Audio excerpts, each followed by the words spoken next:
Alam naman natin lahat guys na mahirap kumita ng pera. Kaya nga iba nag-ibang bansa o kung ano yung ginagawa para lang kumita pero sa malinis na paraan. Pero wag naman sana tayo umabot sa punto na pati yung ating kalusugan is aabusuhin natin kagaya nito si Kuya. Hindi niya ako buzzer guys, kaya lang hindi ko maiwasang hindi mag-comment dahil pangit naman kasi ginagawa niya guys. Ayan. Ayan guys, tingnan nyo.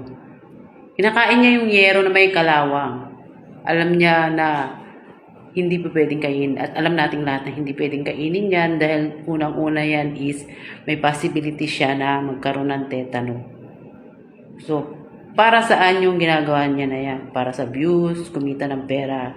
Ang lakas pa niya sa, kumbaga, kung titingnan mo yung ano niya, yung pangangatawan niya is malakas pa siya sa kalabaw. So, wala na ba ibang way?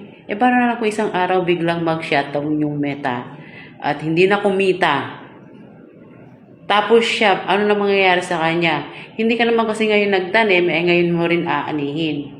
May possibility yan na yung mga kinakain niyang yero na may kalawang na yan, in the future, magkakaroon ng problema yung kanyang kalusugan. So, good luck sa'yo kuya. Hindi mo ako buzzer pero maling-mali ang ginagawa mo. Sa mga ibang content creator na para makahakot ng maraming views, wag niyo pong gagayahin yung ganitong bagay. Mali yan. So po guys, hanggang sa muli, let's grow together kahit wala nang sahod kay Meta. Buti sana guys, kung pag madami yung views mo, million kagad kita mo, hindi naman.